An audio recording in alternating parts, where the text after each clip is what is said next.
Baik, bismillahirrahmanirrahim. Assalamualaikum warahmatullahi wabarakatuh. Perkenalkan, nama saya Nurul Ulfah dengan NIM 2102046000001. Saya mahasiswa dari Prodi Teknik Elektro D4 kelas 01 angkatan 2021. Di sini saya akan mempresentasikan mengenai materi transmisi AC, yaitu representasi saluran transmisi, hubungan-hubungan arus dan tegangan pada saluran transmisi. Pertama-tama, saya ucapkan terima kasih kepada Bapak Al-Imran STMT selaku dosen pengampu mata kuliah transmisi AC yang telah mengamanahkan tugas ini kepada kami. Baik, untuk mengefisienkan waktu, langsung saja kita memulai materi. Yang pertama yaitu representasi saluran transmisi. Klasifikasi transmisi berdasarkan panjang saluran. Yang pertama yaitu saluran transmisi pendek dengan jarak kurang dari atau sama dengan 50 atau jarak kurang dari sama dengan 80 km. Yang kedua yaitu saluran transmisi menengah, 50 kurang dari jarak kurang dari sama dengan 150 mi atau 80 kurang dari jarak kurang dari sama dengan 240 km. Yang ketiga yaitu saluran transmisi panjang atau jarak besar dari 180 mi atau jarak besar dari 240 km. Klasifikasi saluran transmisi berdasarkan tegangan kerja. Yang pertama yaitu saluran transmisi tegangan tinggi atau high voltage, di mana tegangannya itu kurang dari atau sama dengan 220 kV. Yang kedua yaitu saluran transmisi tegangan ekstra tinggi atau extra high voltage, di mana tegangannya itu 220 kurang dari tegangan kurang dari sama dengan 765 kV. Yang ketiga yaitu saluran transmisi tegangan ultra tinggi atau ultra high voltage, di mana tegangannya yaitu besar dari 765 kV.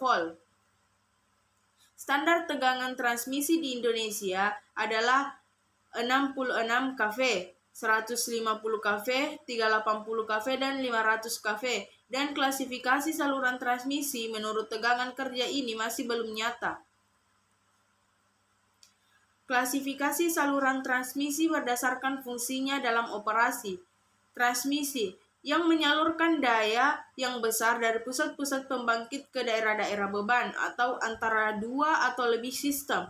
Untuk penyaluran antara dua atau lebih sistem disebut juga sebagai saluran interkoneksi atau T-line. Klasifikasi saluran transmisi berdasarkan fungsinya dalam operasi yang selanjutnya itu subtransmisi, merupakan saluran subtransmisi percabangan dari saluran yang tinggi ke saluran yang lebih rendah. Yang ketiga itu distribusi. Di Indonesia telah ditetapkan bahwa tegangan distribusi adalah 20 kV. Adapun model saluran transmisi, parameter saluran transmisi sepanjang saluran. Yang kedua yaitu induktansi atau L dalam satuan ohm atau kilometer atau self and mutual induction. Yang ketiga itu resistansi atau R, ohm atau kilometer atau conduction. Dan yang keempat yaitu kapasitansi atau C dalam satuan F per kilometer atau kapasitans between phase. Selanjutnya itu konduktor berkas. Pada saluran transmisi tegangan ekstra tinggi digunakan saluran transmisi dengan konduktor berkas. Tiap fase mempunyai jumlah konduktor 2, 3, 4 atau lebih. Selanjutnya dengan konduktor berkas, reaktansi induktif saluran menjadi lebih kecil dan kapasitansi saluran bertambah besar. Rugi korona dapat diperkecil dan interferensi dengan saluran komunikasi dapat diperkecil.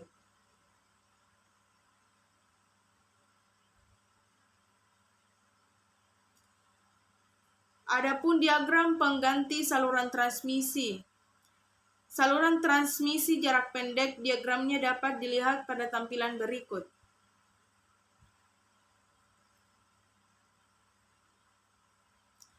Notasi-notasi yang diberikan adalah yang pertama, Vs atau tegangan pada ujung pengiriman atau ujung generator.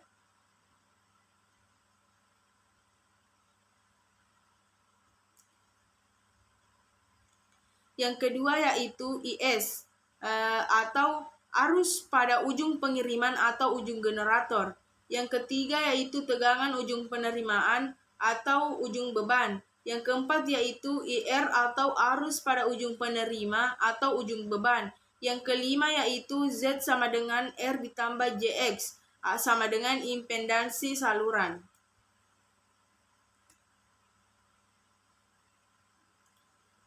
Saluran transmisi pendek. Relasi arus dan tegangan saluran transmisi pendek. Adapun penurunan rumusnya dapat dilihat pada tampilan berikut, di mana Vs sama dengan Vr ditambah ZIR. IS sama dengan IR. Vs merupakan tegangan pada ujung pengirim atau ujung generator, IS merupakan arus pada ujung pengirim atau ujung generator, VR merupakan tegangan pada ujung penerima atau ujung beban, IR merupakan arus pada ujung penerima atau ujung beban, Z sama dengan R ditambah JX merupakan impedansi saluran transmisi. Adapun pengaturan tegangan atau voltage regulation, di mana penurunan rumusnya dapat dilihat pada tampilan berikut. Dan adapun keterangan dari rumus juga terdapat pada tampilan. Selanjutnya, pengaturan tegangan atau voltage regulation saluran transmisi pendek, di mana penurunan rumusnya dapat terlihat pada tampilan berikut.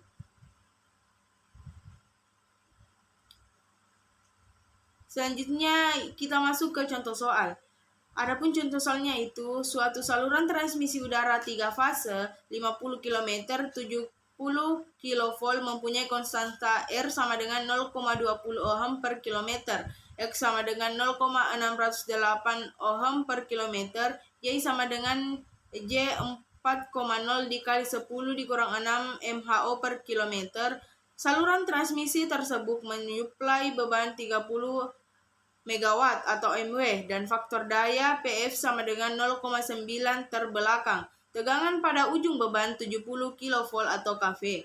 Hitunglah yang pertama itu tegangan pada ujung pengiriman, yang kedua daya pada ujung pengiriman, dan yang ketiga itu efisiensi transmisi serta pengaturan tegangan.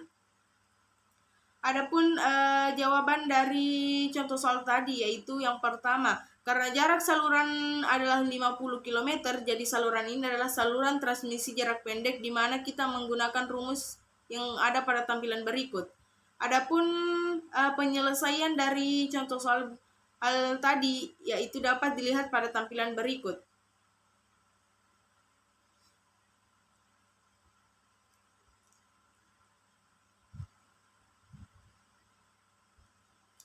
Selanjutnya yaitu hubungan antara arus dan tegangan dalam saluran transmisi.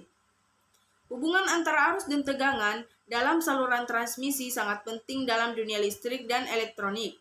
Pemahaman yang baik tentang hubungan ini diperlukan untuk merancang, mengoperasikan, dan memelihara sistem transmisi listrik yang efisien dan aman. Hubungan antara arus dan transmisi pada saluran transmisi mencakup beberapa aspek. Yang pertama yaitu hukum Ohm, yang kedua hukum Ohm untuk saluran transmisi, 3 hambatan AC dalam saluran transmisi, 4 drop tegangan pada saluran transmisi, dan yang kelima yaitu hubungan kuasa pada saluran transmisi. Yang pertama yaitu hukum Ohm. Hukum Ohm merupakan prinsip dasar dalam listrik yang menyatakan bahwa arus atau I dalam suatu konduktor linear atau seperti kabel berbanding lurus dengan tegangan atau dalam satuan volt yang diterapkan padanya, dan berbanding terbalik dengan resistansinya dalam satuan R.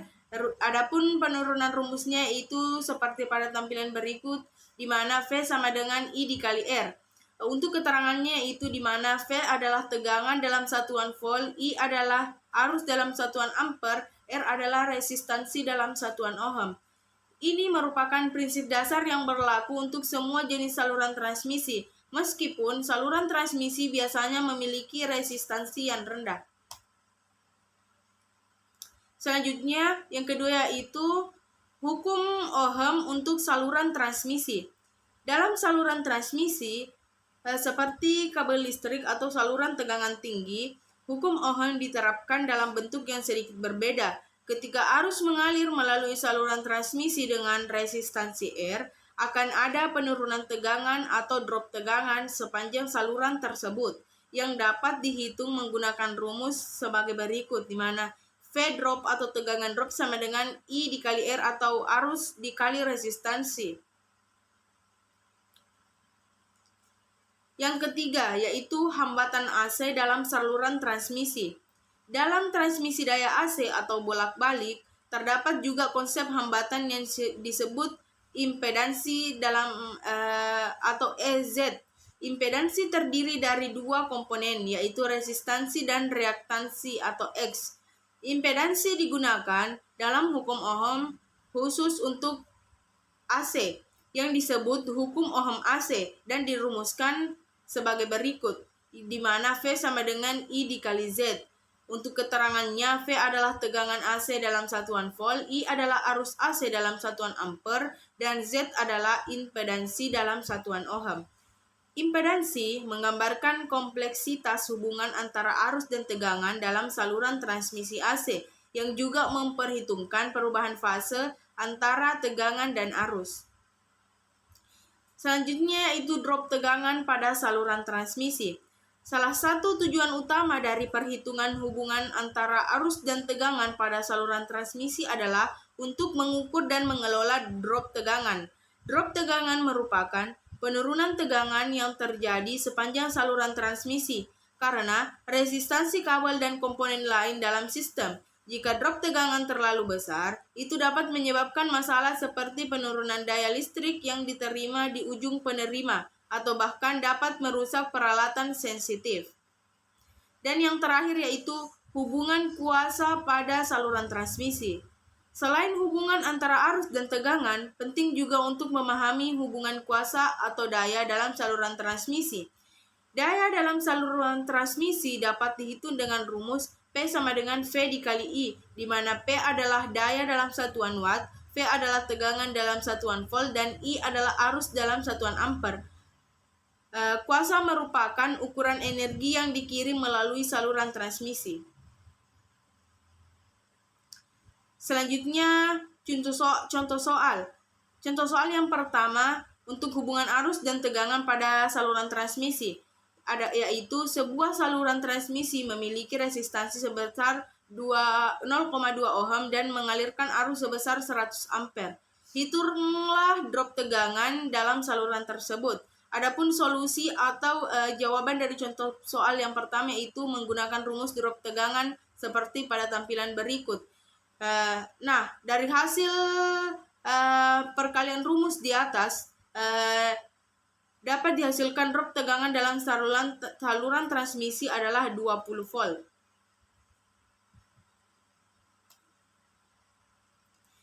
Nah, contoh soal yang kedua. Contoh soal yang kedua dapat dilihat pada tampilan berikut. Nah, adapun